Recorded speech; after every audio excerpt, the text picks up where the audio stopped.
Hi all, ഇന്ന് നമ്മൾ ചർച്ച ചെയ്യാൻ വന്നിരിക്കുന്നത് UQIITD. UQ എന്ന് പറഞ്ഞ് ഉദ്ദേശിക്കുന്നത് നമ്മൾ ഈ പറഞ്ഞു വന്ന ഈ ക്യൂൻസ്ലാൻഡ് യൂണിവേഴ്സിറ്റിയാണ്. ഗ്ലോബലിലെ ടോപ്പ് 15 ഒരു ഗ്ലോബൽ യൂണിവേഴ്സിറ്റിയാണ്.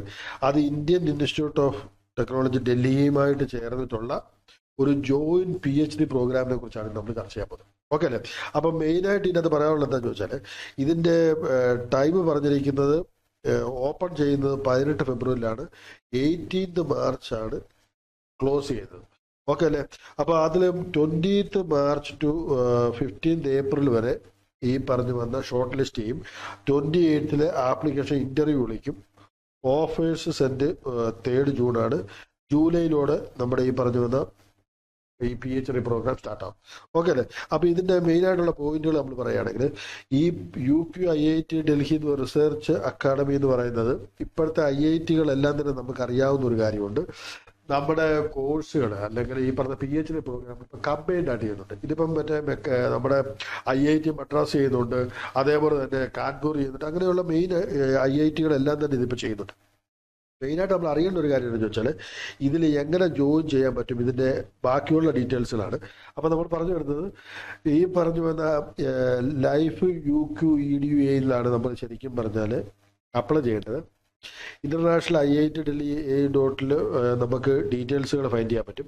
അപ്പോൾ ഇതിൽ 2 പ്രോഗ്രാമുകൾ 4 years ആണ് മാക്സിമം പറയുന്നത്. കാരണം നമ്മൾ മറ്റേ ഇവിടുത്തെ പോലെ അല്ല, 5 years അല്ല, നമുക്ക് ശരിക്കും 4 years മാക്സിമം വരുന്നുള്ളൂ ജോയിന്റ് PhD പ്രോഗ്രാം. ഇവിടെ പ്രോഗ്രാമിൽ ശരിക്കും പറഞ്ഞാൽ നമ്മുടെ വേൾഡ് ലീഡിങ് ഇൻസ്റ്റിറ്റ്യൂഷനിലാണ് 4 years ഇത് നടക്കുന്നത്. കാരണം IIT ഡൽഹിയിലും കുറച്ചാൾ, അതിനുശേഷം ഓസ്ട്രേലിയയിലുള്ള ഈ പറഞ്ഞ ബാക്കിയുള്ള UK-യിലുള്ള കാര്യങ്ങളാണ്, അല്ലെങ്കിൽ അവിടെയുള്ള ക്ലാസ്സസ് ആണ് ഉണ്ടാകുന്നത്. അപ്പം നമ്മളിവിടെ പറഞ്ഞു വരുന്നത് UQ-യും IT-യുമായിട്ട് ഒരുമിച്ച് ചേർന്നാണ്. സ്റ്റുഡൻസും ഉണ്ട്, Q സ്റ്റുഡൻസും ഉണ്ട്.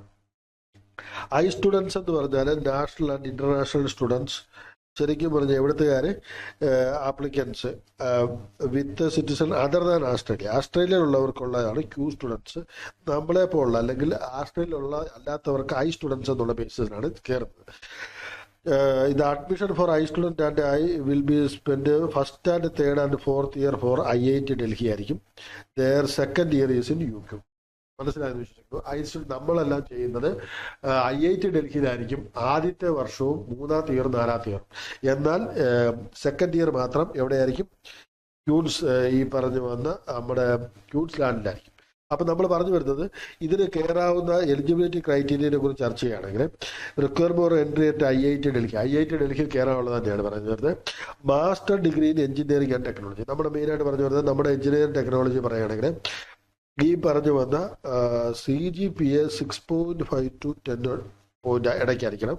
No requirement how high score in ഗേറ്റിന്റെ സ്കോർ ഉണ്ടെങ്കിലും ഇല്ലെങ്കിലും. പക്ഷെ ഒരു കാര്യം ഞാൻ പറയാം, ഏകദേശം ഗേറ്റ് സ്കോർ ഉണ്ടെങ്കിൽ മോർ കൺസിഡർ ചെയ്ത് പറയുന്നത്. അപ്പോൾ ഒരു ആവറേജ് ഗേറ്റ് സ്കോർ ഉണ്ടെങ്കിൽ തന്നെ നമുക്ക് ഇതിനകത്ത് കയറി പറ്റാൻ പറ്റും.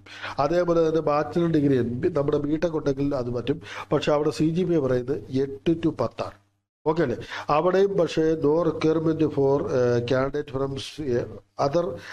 ഇവിടെയും റാങ്കിന്റെ ആവശ്യം വരുന്നുണ്ട്. ഗേറ്റ് സ്കോർ ഉണ്ടാകണം. പക്ഷെ നമ്മൾ പറഞ്ഞു വരുന്നത് വളരെ ഹൈ സ്കോർ ആയിരിക്കണം. ഒബ്വിയസ്ലി നമുക്കറിയാം, വളരെ ഹൈ സ്കോർ ആണെങ്കിൽ definitely they will get IIT directly MTech-നായിട്ട് കിട്ടും, അല്ലെങ്കിൽ ഈ പറഞ്ഞ MS-നായിട്ട് കിട്ടും. ഇത് പക്ഷേ PhD പ്രോഗ്രാം, ശരിയല്ലേ?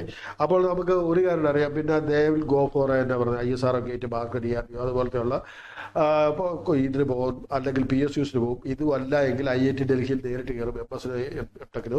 ഇതെല്ലാം കഴിഞ്ഞിട്ട് വരുന്ന പോർഷൻസാണ് PhD. അപ്പം ഇപ്പം ആവറേജ് ആണ് നിങ്ങൾക്ക് കിട്ടിയേക്കുന്ന ഈ പറഞ്ഞു വന്ന ഗേറ്റ് ഇതെങ്കിൽ obviously you can apply for this things.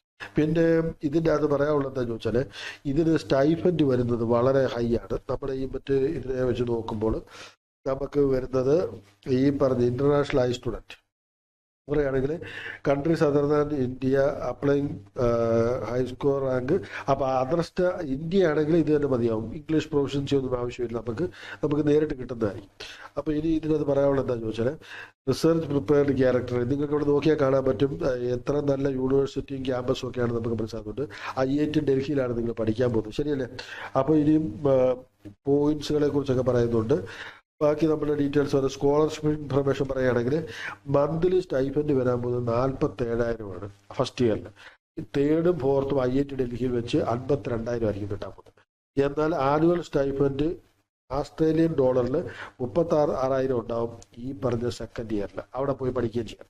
അതിന് അവിടേക്ക് ഇപ്പോൾ റീറിക്വറ്റ് ചെയ്യാൻ വേണ്ടിയുള്ള ആസ്ട്രേലിയൻ ഡോളർ 52,000 ഡൽഹി ടു ഈ പറഞ്ഞു വന്ന ട്രാവൽ ചെയ്യാനുള്ളതുണ്ട്. ഓവർസീസ് ഹെൽത്ത് കവറും ഈ പറഞ്ഞു വന്ന സ്റ്റേക്ക് വേണ്ടി പ്രത്യേകം ഇതുമെല്ലാം വരുന്നുണ്ട്. അങ്ങനെയുള്ള ട്യൂഷൻ ഫീസിൻ്റെ കാര്യങ്ങളൊക്കെ പറയുന്നുണ്ട്. അപ്പോൾ നമുക്കറിയാം ഈ എഞ്ചിനീയറിങ്ങിൻ്റെ അല്ലെങ്കിൽ IIT ഡൽഹിയിലുള്ള PhDയുടെ ഇതിന് വരുന്ന ഫീസ് എന്ന് പറഞ്ഞാൽ വളരെ ചെറിയ തുച്ഛമായ കാശേ വരുന്നുള്ളൂ ആസ് കമ്പയർ ടു ദിസ്. പിന്നെ നമുക്കിപ്പോൾ പറയാനുള്ളത് ഇതിനകത്ത് ആപ്ലിക്കേഷൻ പ്രോസസ്സ് എങ്ങനെയാണെന്നുള്ളതാണ്. അപ്പോൾ അത് റിസർച്ച് പ്രോജക്റ്റിൽ എലിജിബിലിറ്റി ചെക്ക് ചെയ്യുക, prepare your documentation, submit the full application. Okay അല്ലേ? അപ്പോൾ ഇതൊരു വലിയ ഓപ്പർച്യൂണിറ്റി തന്നെയാണ്. നമ്മൾ ആസ്പെയർ നമ്മുടെ ഇതിൻ്റെ കേസ് ഒരു കാര്യം പറയാം, ഇവിടെ നല്ല എന്തുകൊണ്ടാകാറുണ്ട് നമ്മുടെ ഈ പറയുന്ന ഇതിന് ശേഷം PhDക്ക് ശേഷം റിസർച്ചായിട്ട് തന്നെ നിങ്ങൾക്ക് പോകാനോ അല്ലെങ്കിൽ നല്ല പ്ലേസ്മെൻറ്റും ഒക്കെ ഉണ്ടാകാറുണ്ട്. അപ്പോൾ എനിവേ ഇതൊരു ബ്ലെസ്സിങ് ആയിട്ട് കാണുക. നിങ്ങൾക്കൊരു ഓപ്പർച്യൂണിറ്റി ആണെങ്കിൽ നിങ്ങളിത് ചൂസ് ചെയ്യാം. Okay, take care, by.